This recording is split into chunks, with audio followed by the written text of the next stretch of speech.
A new report based on documents from the NSA leaker exposing a secret tool being used by the federal government for internet surveillance. The Guardian newspaper reporting that a program called X Keystroke has the ability to collect nearly everything a user does on the internet. Two guests join us right now with very different views on the NSA surveillance program.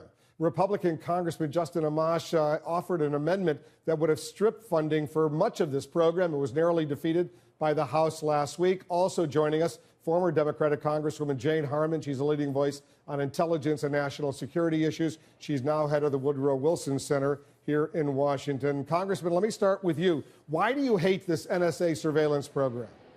Well, Wolf, to be clear, the program we're talking about is not the program that was revealed today. The program that my amendment dealt with was the collection of telephone records.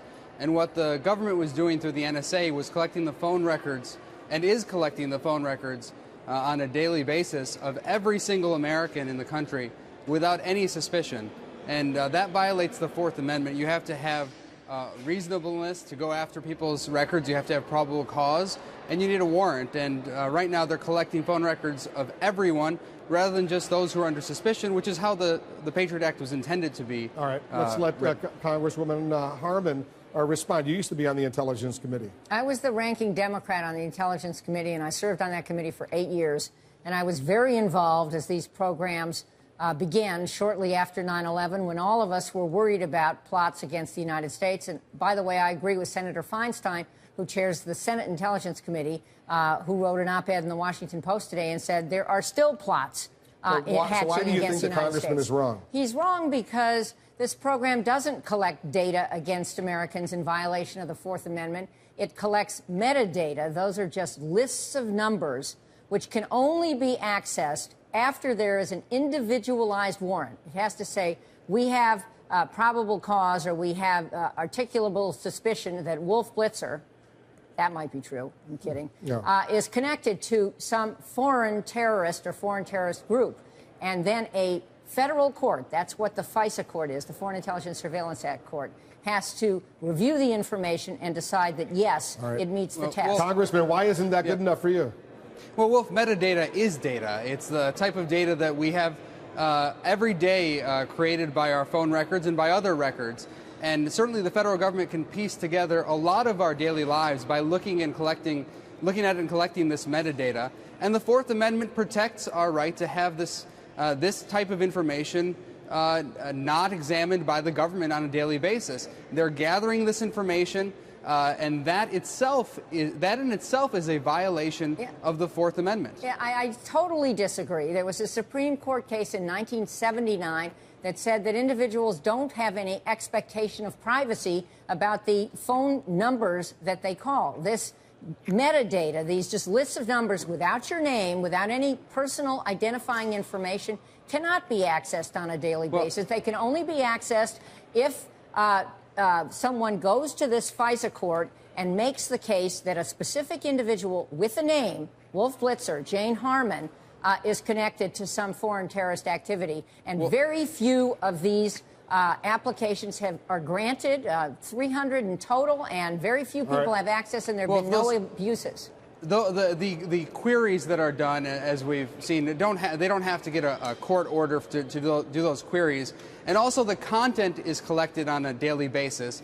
And there's this the Justice Department and intelligence community continue to rest on this case, Smith v. Maryland from 1979, where there was one person who was under suspicion, and it was for a limited period of time, and his phone records were collected, and the court said that was okay. That is a very different case from what we have today, where the phone records of every single American are collected without any suspicion on a daily basis. This is the United States of America.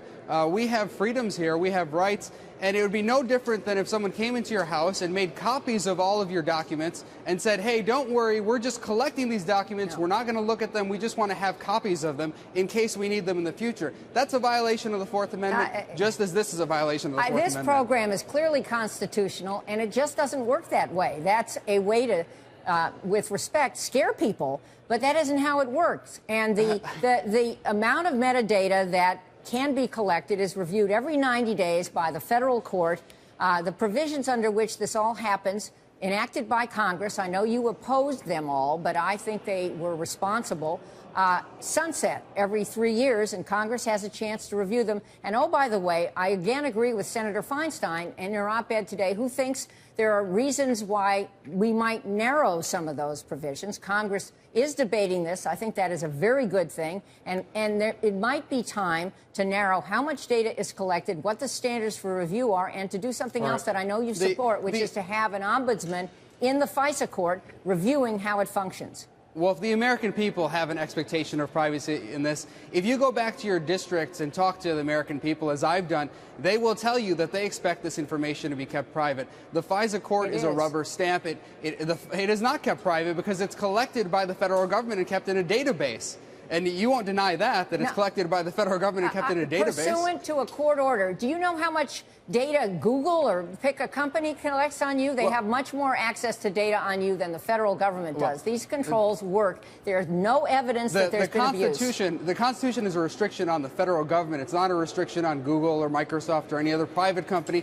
Those are companies that have to compete for customers. They don't have any legal authority to put you in prison. Right. The federal government is a different type of entity. That's why we have a Constitution. It's meant to protect us. And the FISA court accepts federal government applications with almost 100% rate. They rarely turn down the federal government. And there is very little oversight. I, as a member of Congress, can't get access to the court opinions. I have to beg for access, and I'm denied if I make that request. All right, very quickly, Jim.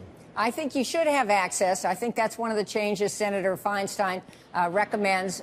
There's no evidence that there has been abuse of these programs, and they are constitutional. And we fixed, by the way, some practices happening in the first term of the Bush administration where these programs were not subject to the Foreign Intelligence Surveillance Act. Jane Harman, Justin Amash, a good, serious debate to be continued here in the Situation Room.